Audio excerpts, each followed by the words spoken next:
Boa tarde. Recording in progress. Eu vou pilotar aqui a apresentação, Ângelo. Tá. E você vai me dizendo, olha, faça tudo mais bem. um slide, Aham. tem a sequência. Tá joia. A hora que vocês quiserem, a gente pode começar. A ideia, Ângelo, é você ter 20, 25 minutos para expor a apresentação. Beleza. Aí o Dyer faz alguns comentários adicionais. Tá. Eu não quero nem falar que é um assunto tão delicado, complicado e sujeito a tantas controvérsias que é melhor eu ficar quieto. Nossa Senhora. Esse aí é sujeito a controvérsias mesmo, tem razão. Fabio, já tem 20 e tantas pessoas na porta, é melhor abrir. Vamos abrindo já Vamos 18, abrir. 17, 2. Vamos abrindo. Vamos abrir. Como é que abre? Hã? Ele já está aceitando.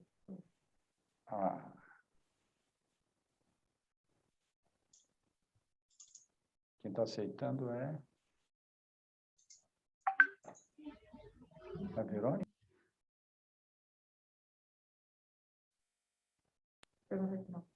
Dai, era você que está aceitando? E por que as pessoas não entram? Já estão, tem 23. Ah.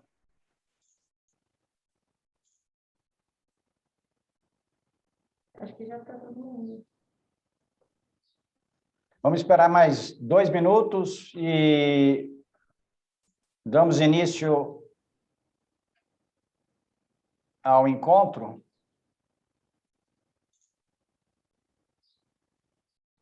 Com certeza.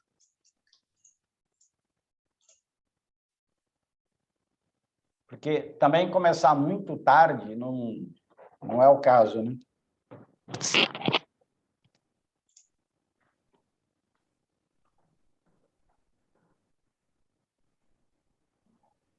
Aqui tem algumas pessoas respondendo essa pergunta, mas Como é que eu sei? aqui é o chat, ó. Aqui eu falo.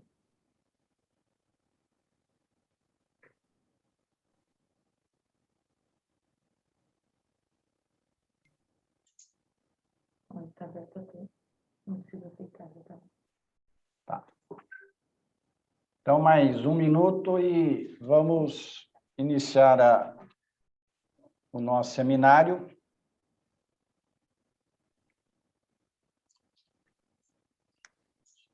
Olha, eu vou começar a compartilhar, pode ser?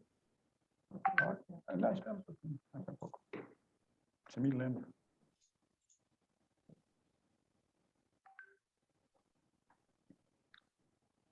Bom, vamos lá, gente? Vamos lá. Bom, boa tarde a todos. É um prazer muito grande estar aqui apresentando um seminário sobre o agronegócio, mais especificamente tratando do convênio 197, que foi de vital e tem sido e continuará sendo por um tempo de vital importância para o agronegócio brasileiro.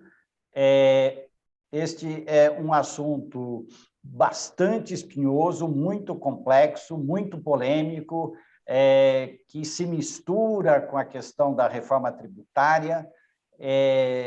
Portanto, é algo que, digamos, está no perfil da Macrosector, que é lidar com assuntos bastante complexos e bastante complicados.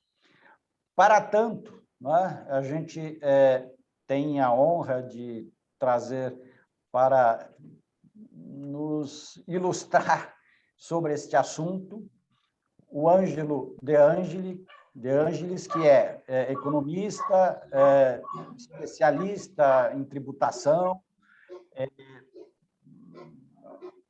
pessoal, órgão de carreira, é um profissional de carreira da Secretaria das Finanças de São Paulo, que vai discorrer sobre o assunto.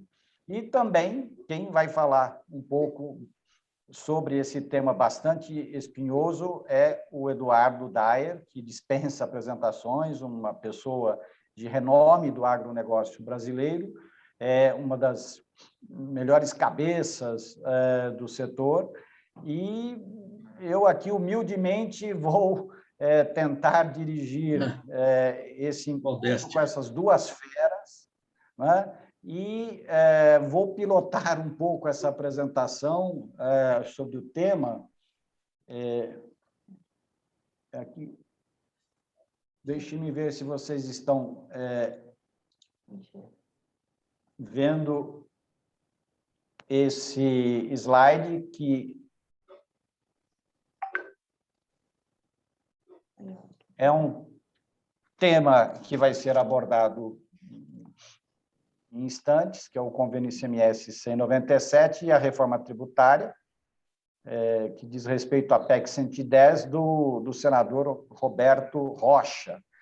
Todos esses detalhes, uma parte das entranhas desse complexo assunto, serão tratados inicialmente, como eu disse, pelo Ângelo, para quem eu vou passar a palavra imediatamente, em função do tempo já adiantado. Ângelo, a bola é toda sua, você só me diga, à medida que você for falando, como é que você gostaria que eu acelerasse e colocasse os slides na sequência. Tá bom, tá bom? Muito obrigado. Com a sorte. Obrigado. A sorte está lançada, Ângelo. Vai que é sua, Ângelo. Vai que é minha, a bola é sua. Olha, a honra é toda minha de estar no meio de... As feras são vocês, eu sou apenas um subsidiário, digamos assim. Mas, vamos lá. Por favor, Fábio, você consegue colocar em tela cheia? Tem que abrir, isso.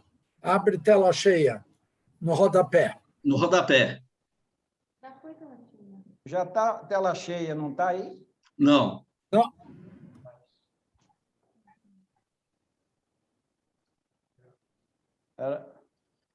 Até a gente se acostumar com todos esses detalhes.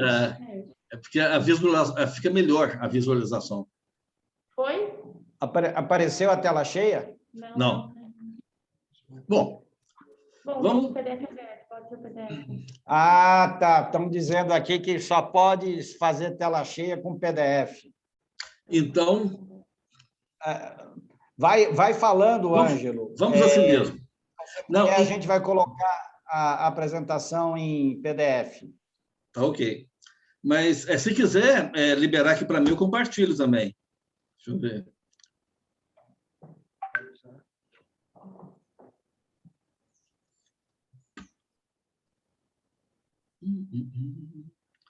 O PowerPoint também permite tela cheia. É só embaixo à direita tem um íconozinho que é tela cheia. É só clicar lá. Mas tudo bem, pode ser em tela cheia mesmo. Aí, agora sim. Agora foi. Beleza.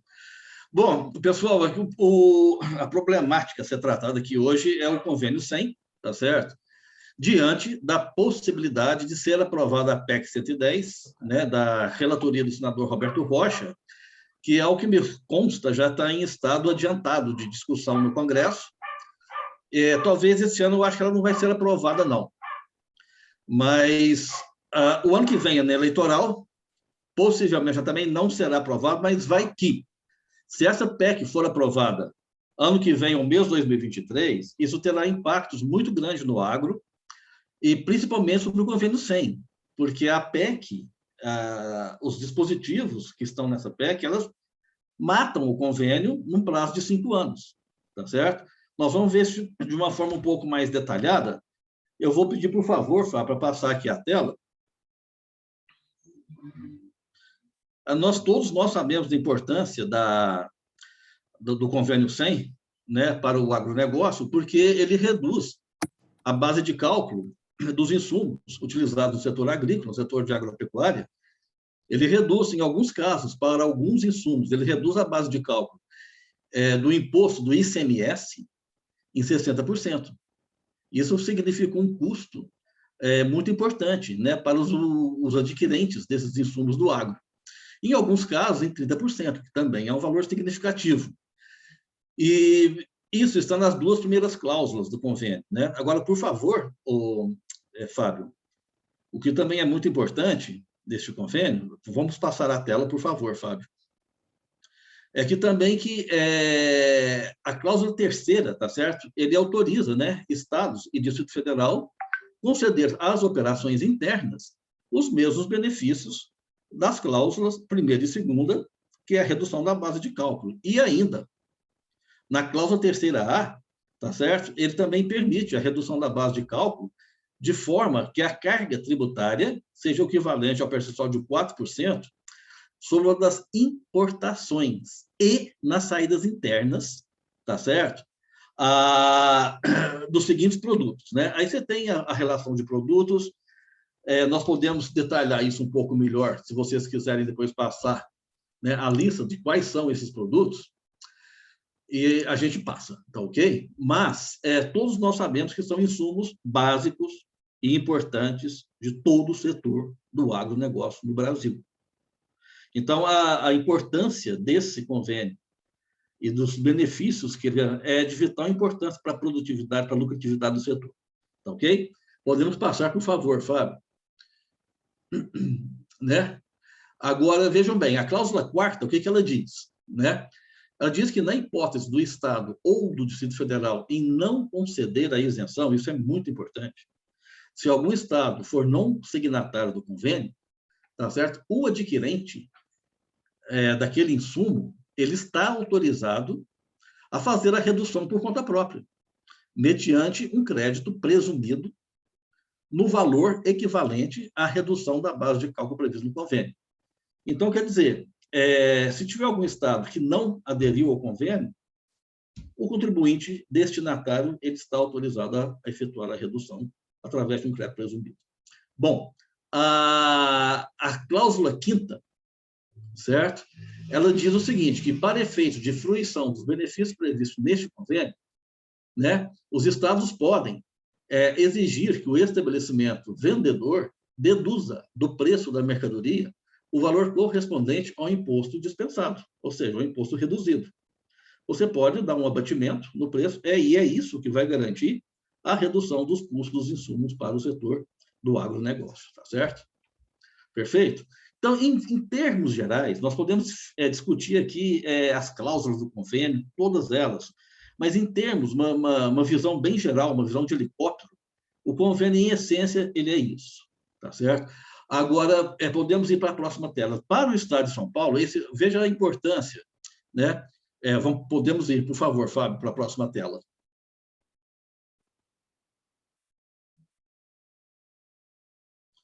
Não, não seria a tela 5. Isso, desculpa, eu fiz confusão aqui. Veja bem, todo ano, a Lei de Diretrizes Orçamentárias do Estado de São Paulo, ela publica uma estimativa, tá certo, de quanto que é a renúncia fiscal, ou seja, de quanto que o Estado deixa de arrecadar em função desses incentivos, tá certo? Então, em relação ao agronegócio, vocês podem perceber que de 2017 a 2020, a estimativa de renúncia de ICMS de São Paulo, só em créditos otorgados, passou de 22 milhões para 41 milhões. Agora, o dado interessante está aqui. A renúncia fiscal, o que o Estado deixou de arrecadar, ela vem diminuindo ao longo do tempo. Ela vem sistematicamente diminuindo. E, então, veja bem, no total, vocês podem perceber que a renúncia do Estado, ela que era de quase 600 milhões por ano, chegou em 2020 a um valor bem menor, que é de 178 milhões. Obviamente, a contrapartida disso é o crescimento da arrecadação do Estado. Tá certo? Na medida em que você você diminui, né, a renúncia fiscal, ou seja, você diminui o subsídio, você vai aumentar a arrecadação, e isso pode estar refletindo, certo, numa diminuição da lucratividade do agro. Esses números são bastante agregados, valeria muito a pena, talvez, dar uma esmiuçada melhor nesse número para compreender as origens desse processo, mas o fato é esse. Ok? Então, na prática, Ângelo, o agronegócio já estaria perdendo rentabilidade desde 2017, como esses dados estão mostrando. Isso. Será que poderíamos avançar um pouco essa hipótese? É assim, quer dizer, apesar do convênio, né, o que esses dados estão mostrando é exatamente isso, né? O custo fiscal para as empresas que operam no setor, ele está aumentando, porque como você tem essa renúncia diminuindo, quer dizer, você diminuiu quase em 400 milhões, né? Obviamente que isso aí é custo para o agro. Então, é uma situação que eu acho que requer maiores estudos, viu, Fábio? Para a gente descobrir melhor, aprofundar um pouco melhor nesse fenômeno, para descobrir as causas, realmente as causas raiz desse problema. Mas o fato é esse. Agora, o que nós temos pela frente, né? Com a reforma tributária, o convênio 110, em 5 anos, o convênio 100, desculpa, em 5 anos ele desaparece. É isso que eu queria dar uma focada e ver quais são as possibilidades de contornar, porque a própria PEC ela prevê, né, tratamentos de exceções, regimes especiais, alíquotas diferenciadas, etc. Então, eu acho que compensa a gente dar uma examinada nos dispositivos, né, do último relatório, que é do senador Rocha, que é do Maranhão, para ver quais são as possíveis saídas para o agro numa eventual reforma tributária pela PEC 110. Perfeito? Podemos passar o quadro? Para o próximo? Ah, tá. Aqui é só é como se fosse uma nota explicativa, né? O que é redução de base de cálculo, como é que se calcula. Isso é para você ter uma ideia, né, do tamanho da redução. Nesse exemplo aqui, por exemplo, numa venda de ração, tá certo? Numa operação que não tem, né, a redução da base de cálculo, o valor, né, do ICMS, ele sairia, se fosse a alíquota de 12%, ele seria R$ 480, e, na hipótese de haver uma redução de base de cálculo, conforme previsto no convênio, de 60%, o imposto ele cairia bastante, de 480 para 192. É só para ter uma ideia da dimensão, se você eliminar, né, esses 60% de redução de base de cálculo, quanto a mais as empresas teriam o custo tributário para quanto que ele iria, né? E num próximo quadro, Fábio, é o crédito otorgado. Você tem uma explicação, Fábio, na próxima lâmina.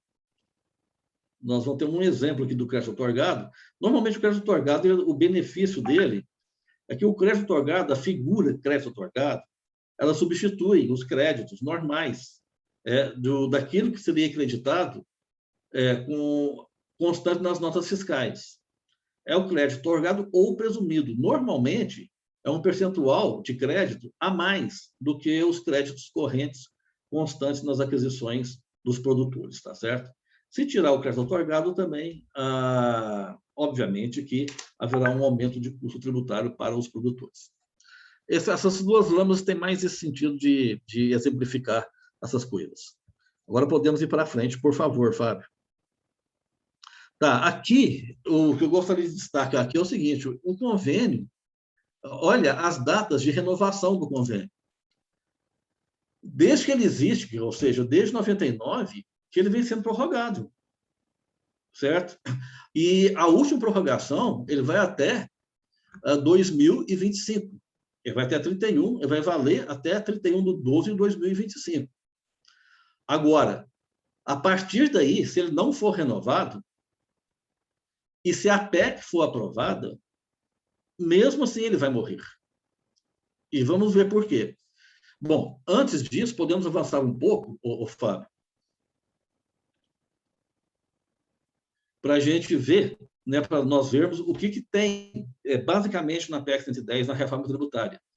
A reforma, o que é substantivo aqui, que talvez tenha mais impacto para o agro, impacto maior para o agro, é a criação dessas 3 figuras tributárias, né, que é a CBS, seria a fusão do PIS/COFINS em uma única contribuição de competência da União, pelo sistema de débito e crédito, pelo sistema não cumulativo. Ela cria também um imposto seletivo, né, que teoricamente deveria substituir o IPI na competência da União, e esse imposto seletivo, ele não existe uma lista. Na PEC não há uma lista, ou exemplificativamente, o que seria, quais são os itens, os bens sujeitos a esse imposto seletivo. Mas a função dele é extrafiscal, é um imposto para poder coibir determinados consumos de mercadorias consideradas prejudiciais à saúde pública ou ao meio ambiente. Então, seria sobre fumo, bebidas alcoólicas e semelhantes, tá certo? E por fim, nós temos a outra grande inovação, que é a criação do Imposto sobre Bens e Serviços, que é o IBS, que faria a fusão do ICMS e do ISS, tá certo? Esse novo imposto, isso é importante, a competência dele é compartilhada entre estados, Distrito Federal e municípios, que é um imposto também não cumulativo pelo sistema de débito e crédito, como se fosse um IVA. Isso é importante também, pelo princípio de destino, tá certo? E nós vamos ver com mais calma isso depois. E o que é muito importante também é que esse imposto, ele será, toda a normatização dele, tudo que diz respeito, né, a sua operacionalidade, arrecadação, incentivos fiscais, tudo vai ser tratado pelo Conselho Federativo do IBS, Conselho Federativo do Imposto sobre Operações com Bens ou Prestações, que deverá substituir o CONFAS.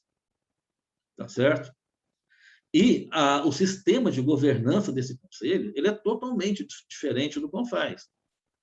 Porque, embora não esteja escrito ainda, mas pelo que eu tenho participado de algumas discussões, esse conselho seria uma autarquia, teria um conselho de administração, seria como se fosse uma coisa muito superior ao CONFAS, enquanto instituição, tá certo? Bom, podemos ir para o próximo, por favor. Né? Algumas características desse novo imposto é que as alíquotas, tá certo? Elas deverão ser calculadas pelo Senado Federal, pelo menos na transição, de forma, certo, a manter a atual carga tributária. Ou seja, não se prevê diminuição, entendeu? Mas manutenção da carga tributária. O que se fala muito é que é o seguinte, como é um sistema mais eficiente, é um sistema mais simples, né? Ele deverá aumentar muito, melhorar muito o ambiente de negócios, e isso pode trazer uma melhor produtividade para a economia e, com isso, alargar a base da tributação e, quiçá, diminuir algumas alíquotas, mas isso é um efeito mais de longo prazo. A CBS e a IS, elas vão ser recolhidas junto à Receita Federal, tá certo? Isso é importante, né? O IBS, ele é recolhido, ele não é recolhido, não será mais recolhido às secretarias de fazenda estaduais e nem às secretarias de finanças municipais. Ele será recolhido a uma conta, provavelmente no Banco do Brasil, para o Conselho Federativo do IBS, que se encarregará de distribuir as receitas entre os entes federados. Tá certo? É uma nova... Quer dizer, a reforma tributária, ela reforma tudo, inclusive o sistema de arrecadação e a administração tributária. E outra coisa também que está no relatório e que vem sendo discutido há muito tempo é a devolução dos créditos acumulados. Isso para o agro é muito importante, principalmente para quem exporta. Porque, assim, atualmente, para você conseguir um ressarcimento de crédito acumulado de ICMS, seja de exportação, seja de venda interestadual, é uma coisa que demora muito, demora de 1 ano a 2 anos, até 3 anos, às vezes. Então, é um capital de giro que fica empacado lá anos, até a Secretaria de Fazenda liberar quando libera. Aqui, nesse novo sistema, não. Nesse novo sistema, você tem um prazo. A agência, isso aqui não fica a cargo da Secretaria de Fazenda, vai ficar a cargo do conselho, da entidade conselho, que tem um prazo de poucos meses para devolver os créditos acumulados. Tá certo? No caso, o crédito acumulado do IBS. Tá ok? Isso é importante. Para o agro, isso é de suma importância. Bom, vamos para a próxima tela. Né? Essa tela ela vai dizer o seguinte, quer dizer que estados e municípios não poderão mais conceder incentivos, benefícios fiscais para o IBS previsto no artigo 156A, conforme o inciso 10 do mesmo artigo. Então, o que quer dizer isso? Vamos ler o inciso 10 do artigo 156A da PEC. Ele diz: não será objeto de concessão de isenções, incentivos ou benefícios tributários e financeiros, inclusive alíquota zero, redução de base de cálculo, que é a essência do convênio 100, tá certo? Ou crédito presumido ou outorgado, que também está no convênio 100, estão no convênio 100, ou qualquer outra forma que resulte direta ou indiretamente em valor menor que o decorrente da aplicação das alíquotas nominais sobre a base de cálculo integral, excetuadas as hipóteses previstas nessa Constituição. Então, veja bem, veja que essa proibição ela é relativa, tá certo? E outra coisa, ela se aplica ao novo imposto, ao IBS. Isso significa que na transição do sistema atual para o sistema futuro, 2 impostos conviverão, o ICMS e o IBS. Para o ICMS, você tem um convênio 100. Para o IBS, até agora, você não tem convênio nenhum. Entendeu? E, a princípio, está proibido conceder incentivos, mas há exceções. Né? Então, veja bem, à medida que o ICMS, nós vamos ver isso melhor depois, nos termos da PEC, porque assim, você vai ter um período de transição de 5 anos. Nesse período, as alíquotas do ICMS elas vão diminuindo e os respectivos incentivos fiscais também vão diminuindo na mesma proporção, ao mesmo tempo em que se aumenta a alíquota do IBS. Mas o detalhe aqui, certo, é que hoje existe convênio 100 para o ICMS. Se o IBS entrar em vigor, até agora não tem convênio e não vai ter convênio nenhum. Porque isso vai ser tratado não mais no CONFAS. No novo imposto, os benefícios fiscais são tratados no Conselho Federativo do IBS, e que tem outro sistema de governança totalmente diferente do CONFAS. Bom, vamos para a próxima tela.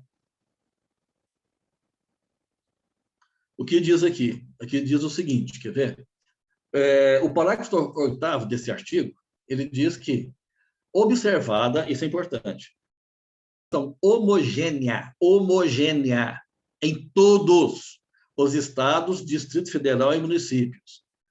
Lei complementar poderá instituir regimes diferenciados de tributação, hipótese em que, dentre as hipóteses, é importante destacar aqui essa: as alíquotas do imposto poderão ser diferenciadas por bem ou serviço. E letra C, a base de cálculo, que é a essência do convênio 100, e as regras de creditamento poderão ser alteradas. Então, o artigo 8º, ele abriu essa possibilidade. O que acontece aqui? Acontece que as entidades do setor elas têm que ficar atentas para isso, né? E se articular para poder levar essas questões, ou seja, a migração do convênio 100 para os novos dispositivos, junto ao Conselho Federativo. Até onde eu saiba, né, o próprio presidente da CNA esteve presente nas discussões em Brasília sobre a redação desse relatório. Então, quer dizer que isso foi discutido, mas é importante que se atente para isso. O comentário aqui é o seguinte, que os benefícios previstos no convênio 100, basicamente reduções de base de cálculo, eles poderão ser renegociados no âmbito do Conselho Federativo do IBS, observando que, no novo imposto, a operação interestadual passa a ser tributada pelas alíquotas de destino de estados e municípios. Isso é importante, porque hoje, o que diz o convênio? Que reduz a base de cálculo nas operações interestaduais. Amanhã, no novo imposto, as operações interestaduais elas serão tributadas com a alíquota do estado de destino. Então, se você for reduzir a base de cálculo, isso vai ter que ser, da mesma forma, negociado num fórum ou num concerto nacional, onde todos os estados participam, para poder concordar. E detalhe, a lei que instituir essa redução de base de cálculo será uma lei complementar nacional, ou seja, válida para todos os estados e municípios. Certo? Isso é bom, porque evita, por exemplo, o contribuinte, né, a empresa que tem estabelecimentos em vários estados, a gente se dá muito com isso, a gente se defronta muito com esse problema, ela fica doida. Conforme com quem ela está operando, ela tem que aplicar legislação diferente do estado de destino, e tem estado que tem que otorgar, tem estado que não tem estado que tem instituição tributária, tem estado que não tem estado que tem convênio de ST, tem estado que não tem, então fica uma coisa maluca. Aqui não. Aqui, se tem redução de base de cálculo, é através de lei nacional e é para todos. Tá certo? Agora vamos para o próximo slide. Da mesma forma, né? O parágrafo 8º, ele diz assim, observar a aplicação, que é o mesmo lá não, para o próximo, agora é o 13. Fábio, por favor, vamos para o 13. O slide 13. Tá no... Oi? Olha lá, slide 13. Uhum. Então, tem outras coisas que estão na PEC, né, que, de uma forma talvez indireta, ou mesmo direta, beneficia o agro. Tá certo? Então, veja bem, você tem um fundo de desenvolvimento regional, tá certo? Que pode, de uma forma... onde é que está aqui? O fundo de... acho que você separou. Onde é que está? Eu acho que você pulou um slide. Você está no 14. Aí.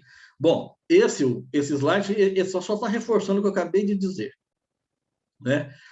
Que o parágrafo está observada a aplicação homogênea em todos os estados federal, No inciso 2 do artigo desse mesmo parágrafo, ele diz o seguinte, que pode os estados instituir regimes especiais e favorecidos de tributação por meio de isenção ou adoção de alíquotas reduzidas, devolução total ou parcial do imposto aos adquirentes dos bens e serviços, alteração nas regras de creditamento. Aqui são...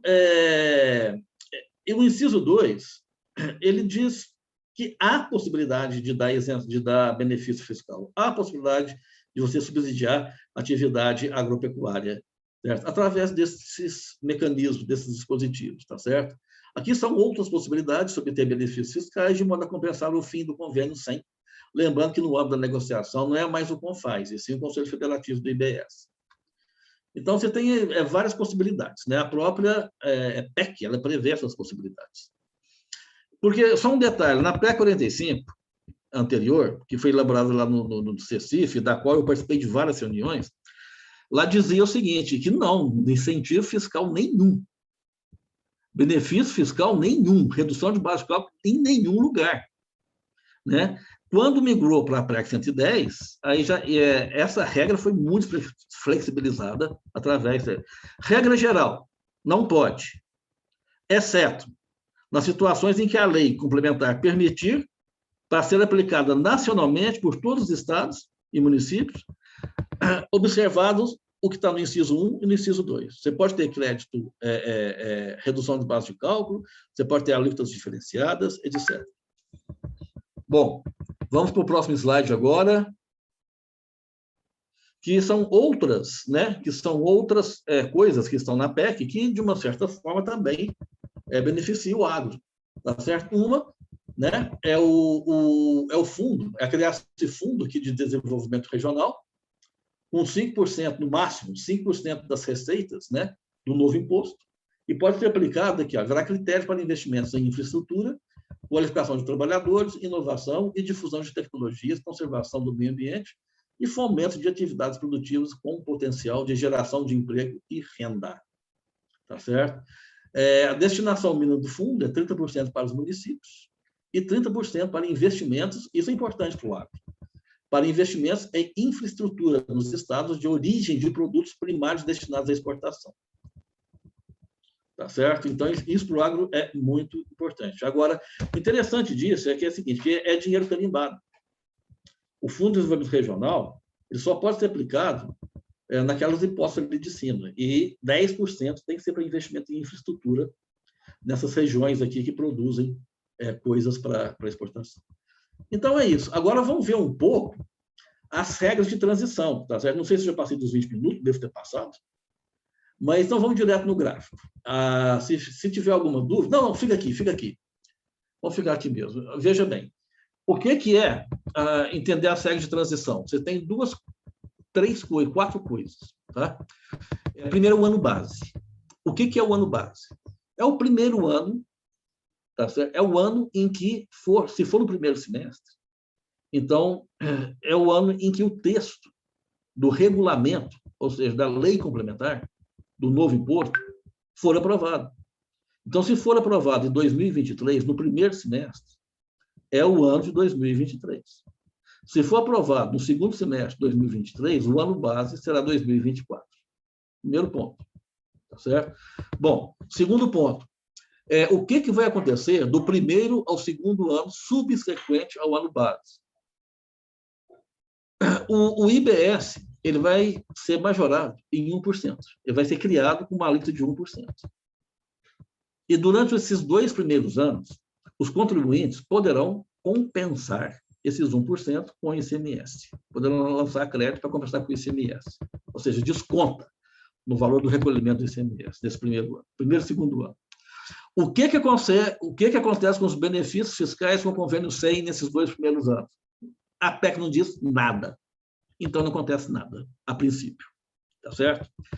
Agora, o problema está aqui. Artigo 9º. Do 3º ao 6º ano subsequente ao ano base, as alíquotas dos impostos a que se referem os artigos 151, ICMS e ISS, que está nesses artigos, ambos da Constituição, serão fixadas nas seguintes proporções das alíquotas previstas nessa especialidade.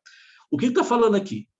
Aqui está falando que, a partir do 3º ano, as alíquotas atuais do ICMS e do ISS, elas começam a cair gradativamente, certo? De forma que, ao fim, certo, do 4º ano, né, que vai ser no 6º ano, depois do ano base, ela vai estar praticamente zero. Então, depois no 7º ano do ano base, esses 2 impostos já terão desaparecido. Eles não existirão mais, nem ICMS, nem ISS. O que acontece com os benefícios e incentivos fiscais ou financeiros relativos a esses impostos? Eles serão reduzidos na mesma proporção. Então, isso significa que todos os incentivos lá do convênio 100, né, que é redução de base de cálculo, crédito otorgado, principalmente redução de base de cálculo, eles vão também sofrer uma diminuição na mesma proporção, até desaparecer. Tá certo? E a partir do 7º ano, tudo fica extinto, tanto os benefícios fiscais quanto os 2 impostos, ICMS e ISS. E no lugar dele vai estar o IBS. Então, vocês vejam bem, a importância, mesmo que a partir de 2025 se renove o convênio 100, mesmo que isso aconteça, ele já está fadado, se a PEC for aprovada, se a 110 for aprovada, ele vai ficar fadado ao desaparecimento a partir do 7º ano, contado do ano base lá de trás, onde foi aprovado o texto da lei complementar. Tá ok? Então, vamos para o próximo slide. Ali tem uma ilustração gráfica do que eu acabei de falar. O próximo slide. Aí. Aqui é uma ilustração gráfica disso que eu acabei de falar. Tá certo? O que acontece aqui? Suponhamos, tá certo, que o ano base seja de 2022, ou seja, aprovou a reforma tributária e logo em seguida a lei complementar já aparece, né? Obviamente que já tem pessoas trabalhando na lei complementar. Assim que aprovar a PEC no Congresso, a lei complementar surge rapidinho, já está quase pronta, na verdade.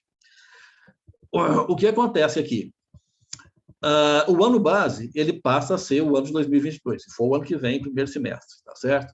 Então, você vai ter 2 anos aqui, depois de 2022. Vai ter o ano de 2023 e o ano de 2024. Nesses 2 anos, tá certo? A alíquota do IBS vai ser de 1%, que vai ser compensada com o ICMS, tá certo? E, por enquanto, o convênio 100 está valendo, né? Acontece quando chega no ano 3, entendeu? Suponhamos que essa barra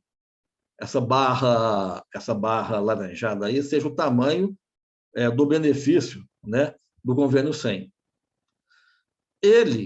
Suponhamos que ele seja renovado. Mesmo que ele seja renovado, a partir do ano 4, ele começa a diminuir.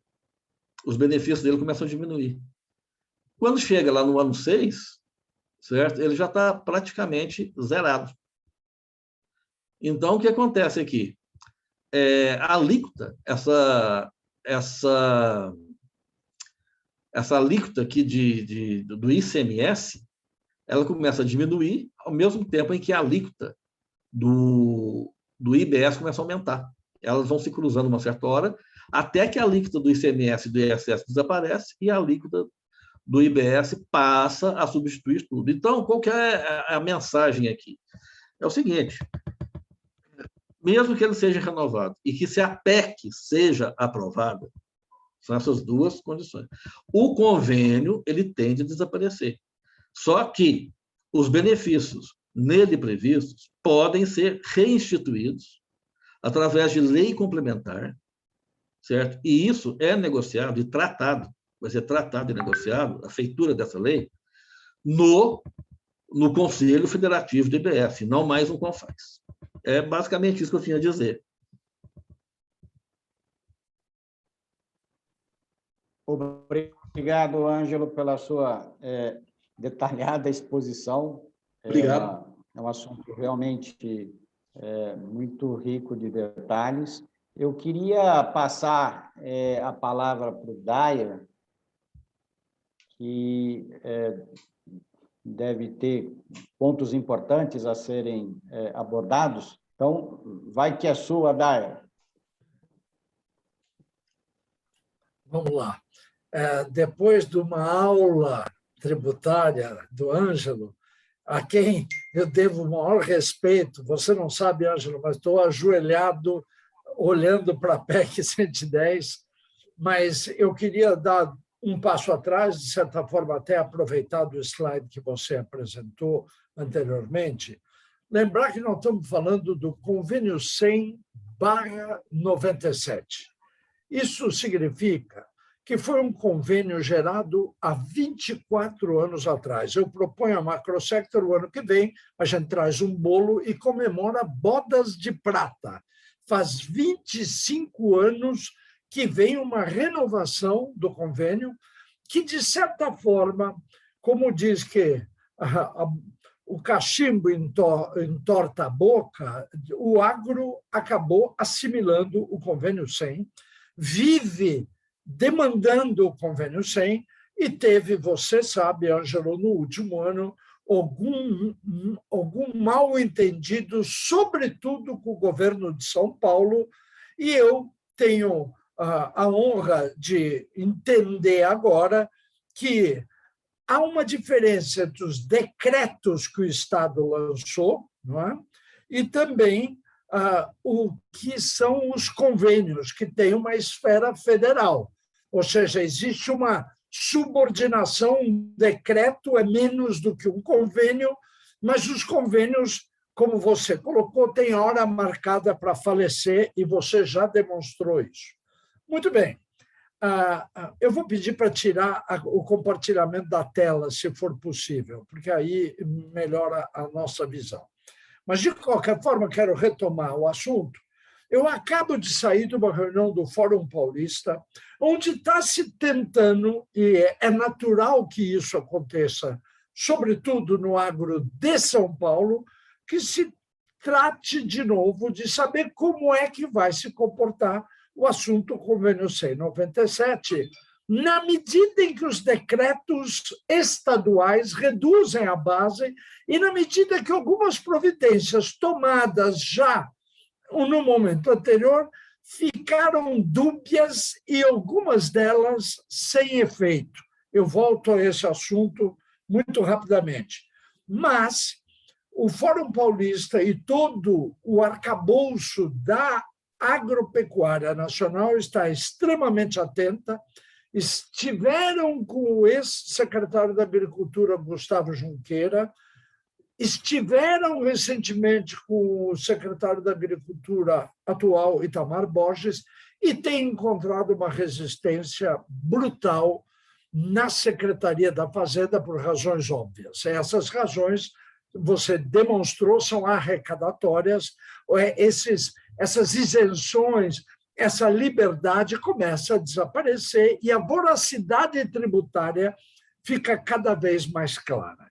Então, eu queria pontuar esse assunto, queria lembrar que o foco no que eu falo nesse momento está mais vamos dizer, envolvido com São Paulo, onde está se tentando, de novo, fazer com que retroaja uma parte daquele decreto, e aquele decreto reduziu as bases de cálculo, e aquele decreto colocou 1% no interestadual dos fertilizantes importados. E aqui começa uma parte da novela onde a jurisprudência tributária está mostrando que esse 1% que vai ser colocado ao longo dos 4 próximos anos, tem depois tem que seria em 2022, a sequência mais e isso levaria para frente dando um total de 4%. Bom, aqui eu vou falar do Brasil real.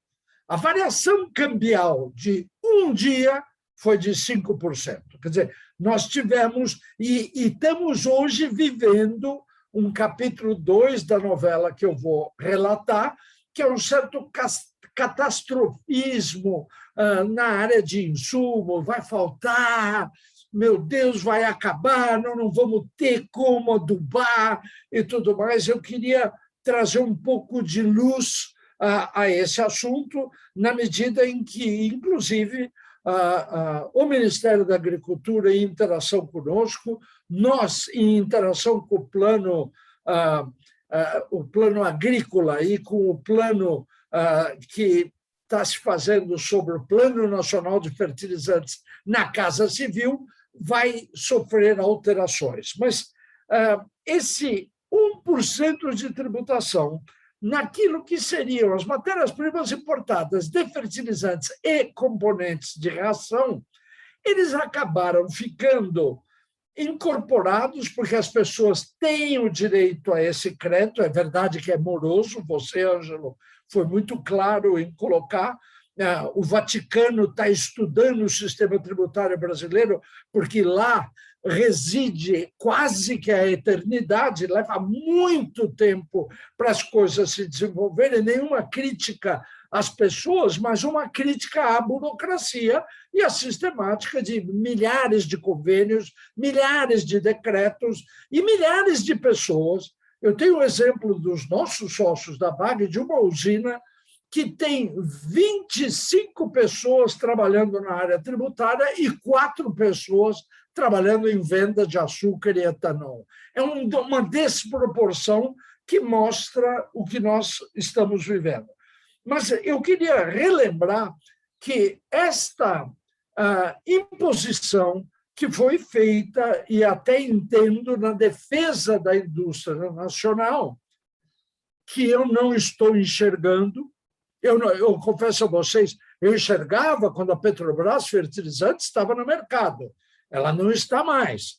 Eu enxergava quando a Fosfértil era administrada por um conjunto de organizações brasileiras e multinacionais que já não está mais. Enfim, eu enxergava quando a Vale do Rio Doce assumiu toda a postura de mineração, que eu já não vejo mais. Nenhuma crítica às multinacionais que acabaram adquirindo o patrimônio mineral e as instalações dessas organizações.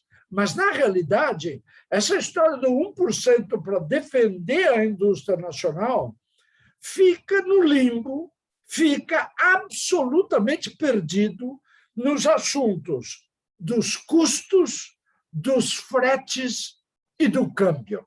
Nós tivemos uma crise hídrica, tivemos uma geada fora de proporção, só isso fez com que os preços e os custos desbalanceassem o que continua valendo no mercado internacional, eu me lembro da oferta e da procura.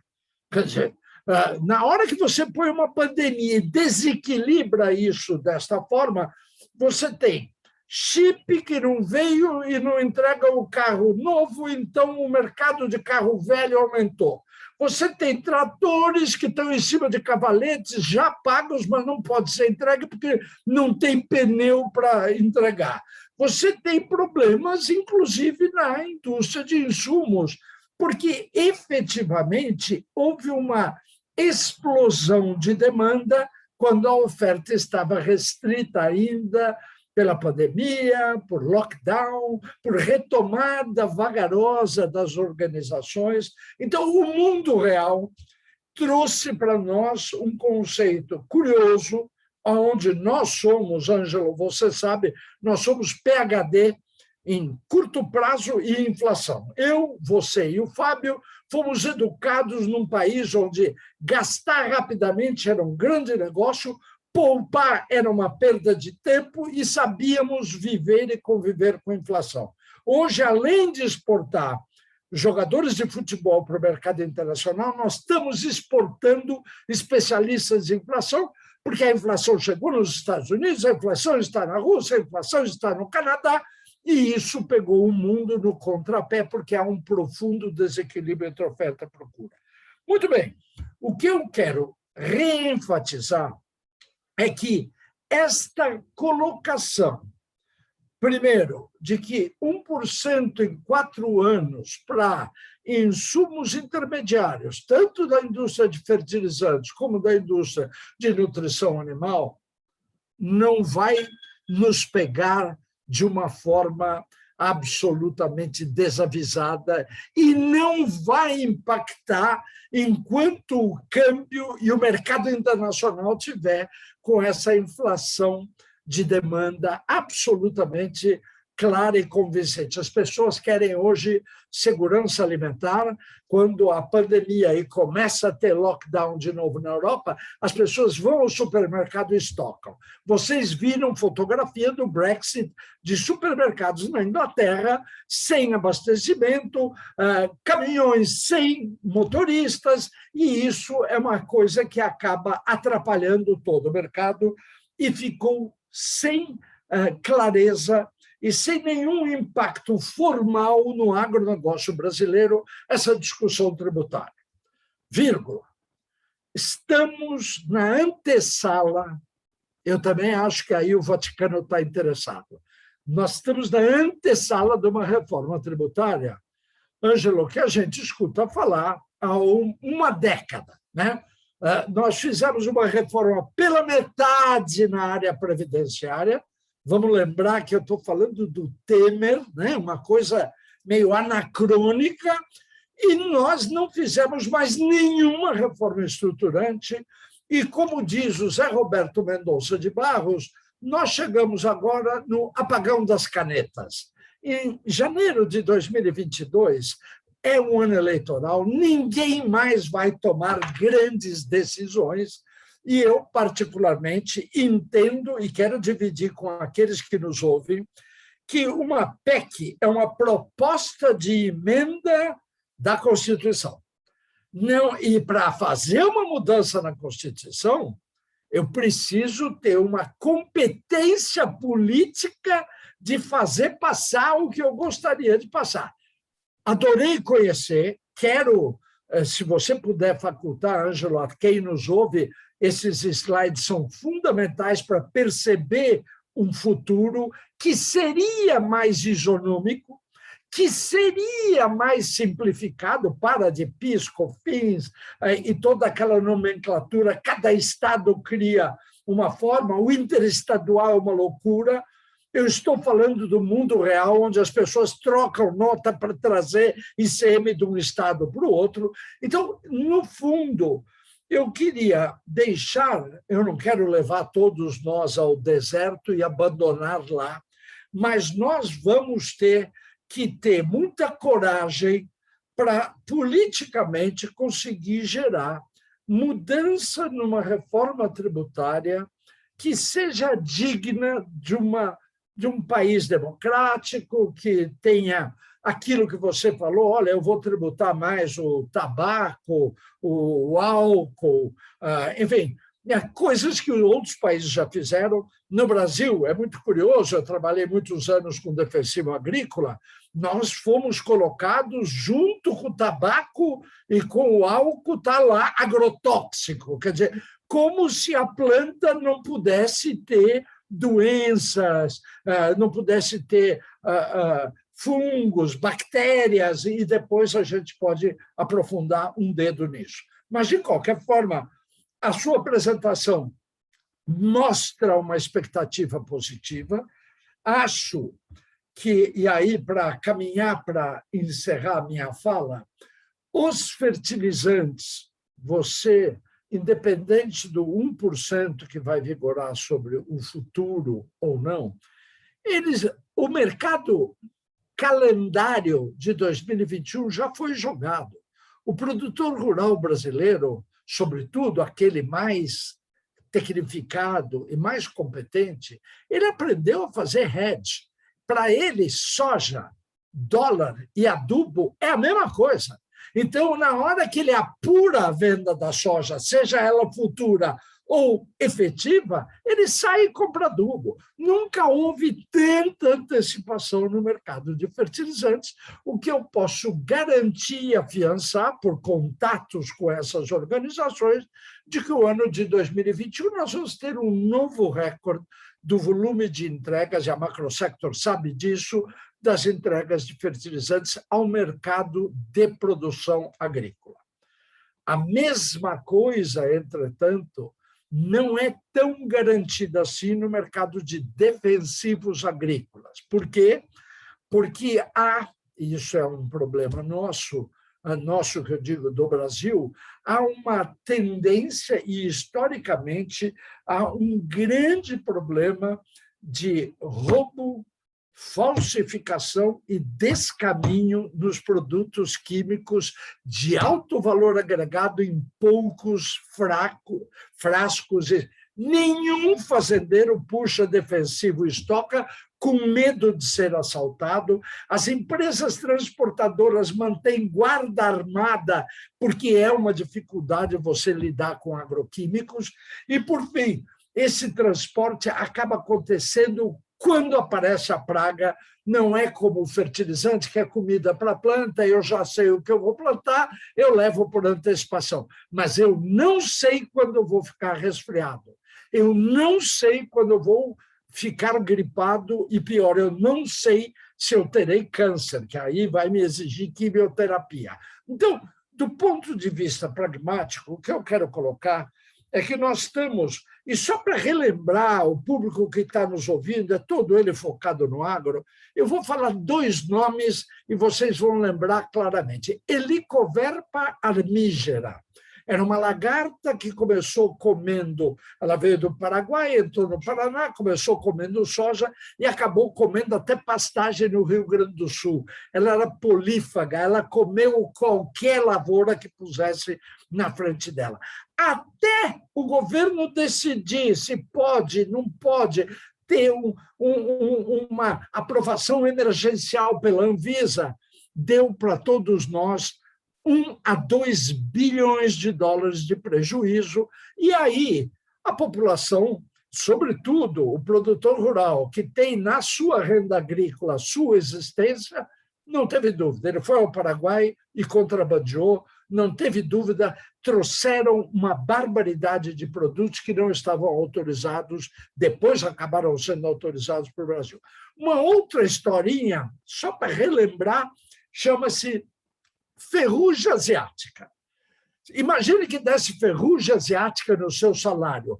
E quando você olhasse 1 semana depois, você já não tinha mais nem o seu salário, nem o seu 13º. Esse timing de doença ou praga junto às plantas requer um cuidado imediato. As pessoas fazem, eu vou contar a história agronômica que todos que nos ouvem conhecem, faz aquilo que eles chamam de sentinela. Ele planta um pouco de soja no pé da porta da sede da fazenda, todo dia ele olha. Se deu ferrugem ali, ele sai com um avião, com trator, pulverizando, porque em uma semana é o prazo onde ele pode perder toda a receita agrícola. Ora, o que eu estou colocando é que a morosidade da discussão tributária, a morosidade, inclusive, das decisões técnicas e políticas acabam atrapalhando fortemente o agro e talvez trazendo mais prejuízo do que o tal do 1% ou qualquer outra coisa. Sem falar que nós temos um problema de logística.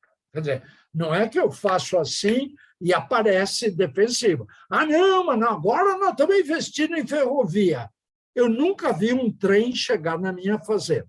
Eu vejo que o trem vai até uma estação, provavelmente próxima ou não, e eu continuo dependendo de caminhão, eu continuo dependendo de óleo diesel, eu continuo dependendo de inflação na logística brasileira, que é fundamental na convivência com o agro.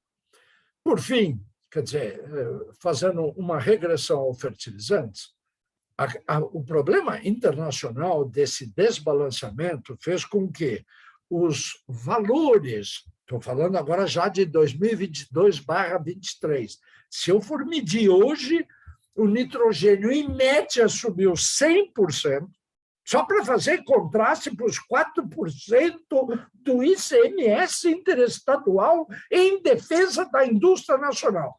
Só o nitrogênio 100%, o cloreto de potássio, que a gente tem largos estoques, porque esse sempre faltou, e o Brasil só tinha 5% e cada vez menos de cloreto de potássio, nós temos um aumento de 70% e o NPK, em média, subiu 110%. Estou falando de valores que significam um aumento de custos, que, vamos combinar, no fim da novela, acaba sendo repassado para nós na feira livre, no supermercado e, o pior, na cesta básica para a população mais carente. Então, temos que estar muito atentos, claro que o agro continua sendo importante. E um último comentário, porque nós tivemos vários contatos com a Secretaria da Agricultura de São Paulo. Estamos vendo medidas, Ângelo e Fábio, protelatórias. Não, volta semana que vem, nós vamos ver. Hoje, o secretário executivo da Secretaria da Agricultura é nosso amigo pessoal, Chiquinho Maturro. Ele nos atende a hora que quiser. Não, eu vou levar para o secretário. O secretário, por sua vez, tem uma certa dificuldade de interlocução com a Secretaria da Fazenda, maior ainda com o governador. O vice-governador ainda nos recebe. E vou ter que confessar que fico extremamente preocupado que depois de 4 anos eu ligo a minha televisão e vocês as de vocês e está lá que o agro é pop, o agro é tech, o agro é tudo. Ora, senta um pouco na cadeira de alguém que tem um déficit fiscal brutal. Ele vai cobrar tributo de quem? Da cabeleireira que fechou aqui na esquina? Do restaurante que quebrou porque não tinha cliente por um período de 1 ano e 2 meses, ou ainda de outras empresas que mudaram a sua postura, ou ele vai cobrar do agro. No fim, eu não tô, por favor, não estou criticando, eu acho que o marketing é perfeito, acho que ele está um pouco se esgotando, mas a soberba do agronegócio está atraindo a ira da reforma tributária para sobre ele. O Ângelo nos relata como vai ser ou como poderá ser, mas, de qualquer forma, quem vai acabar pagando essa conta é quem tem. Não é obrigatoriamente quem deve, até porque quem quebrou, você não vai conseguir ressuscitar. Então, eu deixo isso como uma advertência, como uma lembrança de que, efetivamente, nós nem devemos aceitar o catastrofismo de que, meu Deus, vai faltar adubo. Eu adubei 10 anos a minha propriedade. Não, eu só queria lembrar que já são... eu termino aqui. Quem adubou 10 anos a propriedade e faz a relação de troca, quantos sacos de soja eu preciso para comprar uma tonelada de adubo, este cara, efetivamente, ele vai talvez reduzir a adubação pela metade ou deixar de adubar, e ele vai ser surpreendido com uma produtividade semelhante ou igual àquela que ele tinha antes. Então, não vamos ter catástrofe, mas vamos estar atentos, porque nós estamos com o foco de uma reforma tributária que está de olho no agronegócio brasileiro. Fábio, obrigado. Desculpa expandir demais, e a minha veemência é muito grande. Obrigado, Daia, pelas suas observações muito interessantes e instigantes. Eu vou, se a minha alergia aqui permitir, passar nos minutos finais, vou talvez ter que pedir o apoio aqui do Hugo, abrir a janela para que as pessoas ou falem, né, façam alguma pergunta ou escrevam. Como é que funciona aqui? No chat. Tanto pelo chat. Escreva no chat. É melhor escrever no chat, né? Não sei se há alguma questão em relação a tudo isso que foi colocado pelo Ângelo e pelo Eduardo Daia, no tocante seja o convênio 100, seja aos problemas que afetam, né, o agronegócio como um todo, os problemas estruturais. Não sei se o Ângelo quer fazer alguma colocação final após a mensagem. Vamos esperar as pessoas. As mensagens do Daia. Aqui tem uma pergunta do Maurício Hironaka. Qual é a probabilidade dessa PEC ser aprovada em 22 por ser ano de eleição? Bom, eu posso falar um pouco sobre isso. É o seguinte, eu acho muito baixa também, que nem o Der colocou. Acontece, pelo que nós temos participado, eu estou na discussão de reforma tributária desde 2015, tá certo? E como o Der bem colocou, ela nunca acontece. Ela só vem sendo postada. Aliás, não, eu estou nessa discussão desde 2005, estou nessa discussão. E ela nunca acontece. Só que o que nós temos observado é que, se ela um dia acontecer, ao que tudo me indica, pelas discussões que eu tenho participado nesses anos todos, ao que tudo nos indica, se ela for aprovada, será o desenho dela, é mais ou menos esse que eu apresentei. Parece que tem já um consenso em torno disso, de governadores, de secretários de Fazenda. Só tem uma ala da sociedade brasileira que não está aderindo a essa reforma, que é o pessoal das grandes capitais. Tem a Frente Nacional de Prefeitos, se não me engano, que quer uma outra reforma, que quer uma reforma diferente dessa, porque acha que vai prejudicar os municípios. Mas, de uma certa forma, o desenho geral da reforma tributária, se um dia ela for aprovada, eu acho que vai ser desses termos. Agora, a possibilidade dela ser aprovada em 2022, eu acho que eu concordo com o Dai. Em ano de eleição, não se aprova nada. Nada. Se tiver que aprovar uma reforma estruturante, é no primeiro ano de governo. Se passou isso aí, meu filho, passou a janela.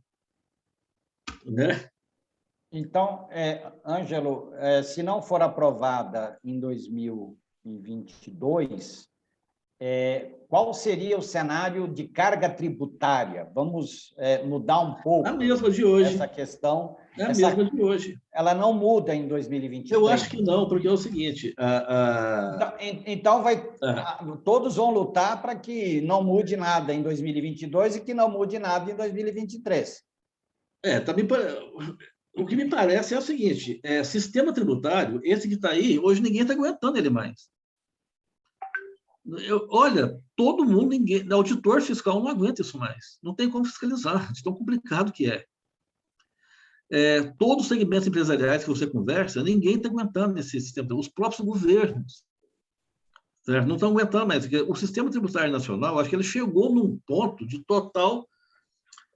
os sistemas, eles têm uma tendência a se tornarem complexos, né? Pela teoria dos sistemas, pela dinâmica de sistemas, eles têm, naturalmente, uma tendência a tornar cada vez mais complexo até o ponto de colapsar.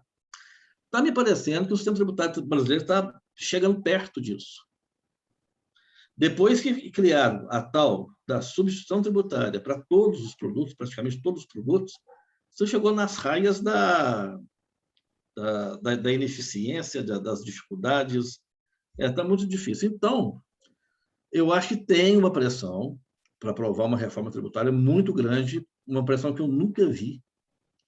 Mas, em ano de eleição, realmente é muito difícil você aprovar uma reforma estruturante desse porte. É muito complicado. Eu posso estar enganado, posso estar redondamente enganado, mas se for aprovar uma reforma tributária nesses termos, será a partir de 2023, na minha opinião.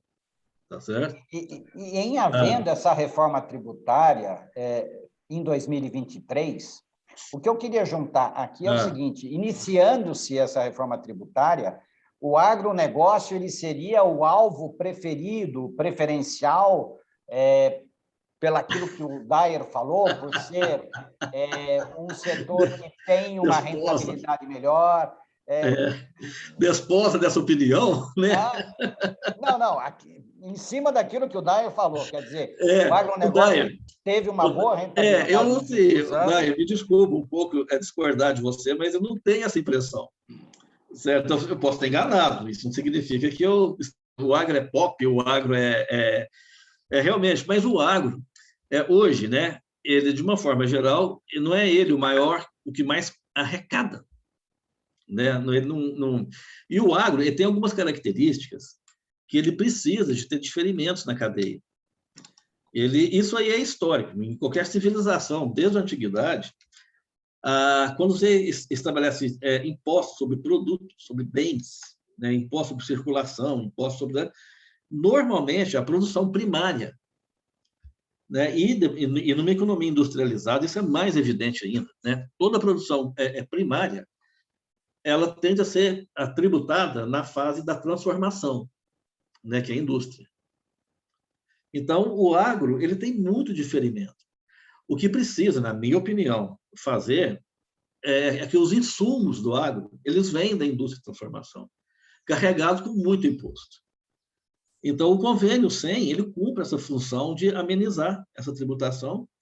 E uma outra coisa também é que, se vingar essa reforma tributária, como o agro exporta muito também, os créditos acumulados, isso é uma injeção de capital de giro muito grande no agro. Né? Agora, as bases mais fáceis, né, da tributação, tem o professor Fernando Rezende, ele muito bem coloca que existe uma expressão na língua inglesa, chama-se tax handle, que significa colocar a mão onde é fácil tributar. Então, hoje, né, as bases principais do ICMS, da PIS, da COFINS, energia elétrica, telecomunicações, combustíveis, que são insumos, inclusive para o agro. Né? Então, eu vejo assim, talvez a economia digital ela abra, né, com 5G, essas grandes empresas aí do setor da economia digital, essas Amazons da vida, né, essas Googles da vida, talvez abra para um futuro uma possibilidade de cair uma tributação mais pesada nesses setores que são gigantescos, são monopólicos, basicamente, e são os modernos tax handle. Né? Então, a minha visão é um pouco essa, sabe? Eu acho que é por aí. E a PEC do senador do Maranhão, que é a PEC 110, você vê ela sendo possível ou passível de aprovação? Vejo. No ano que vem? E qual ano que vem, não. Disso? Não, em 2023, desculpe, em 2023, e qual seria o impacto disso? O impacto dela é ao longo do tempo, né? Que ela tem uma transição total de 7 anos. Sim, mas né? Se ela for aprovada em eu vejo um impacto no cenário de 2023, digamos que haja um imobilismo, em relação à reforma, isso que a gente vem observando nos últimos 15 anos. Né? E se, ao mesmo tempo, for aprovada a PEC 110, é inexorável, portanto, que o agro seria tributado ao longo da segunda metade dos anos 2020. Sim, porque eu vejo bem. Seria, claro, claro. Só não seriam tributadas as exportações, que a PEC ela libera exportações. Agora, A PEC 110, ela cria possibilidades, que nem eu mostrei ali em seu artigo 8º, incisos 1 e 2, ela cria mecanismos para que os atuais incentivos do agro migrem para o novo ordenamento, o novo ordenamento tributário. Ela cria esses instrumentos. Ela diz claramente lá, ela tem um artigo que ela diz lá claramente, que pode instituir alíquotas diferenciadas, pode instituir regimes especiais, certo? Pode instituir regras favorecidas de redução de base de cálculo e regras de creditamento. Isso está previsto na PEC. O que precisa ser feito são os agentes desse setor ficarem atentos, né, para essa possibilidade. Tá ótimo, então. Aham. Dado avançado da hora, eu não sei se mais alguém tem alguma colocação a fazer, se não, vamos dar por encerrados os nossos trabalhos, agradecendo a participação do Ângelo, do Daer, da equipe que esteve aqui nos apoiando, e principalmente a vocês que estão até agora, né, nos ouvindo, participando, nos prestigiando, num assunto bastante espinhoso que esperamos. Vamos voltar a tratar disso em uma próxima ocasião. Então, uma boa tarde a todos, quase boa noite, e até a próxima oportunidade. Um abraço. Tchau, tchau. Tchau, tchau. Obrigado, Valeu. obrigado. Tchau, gente. Tchau, tchau.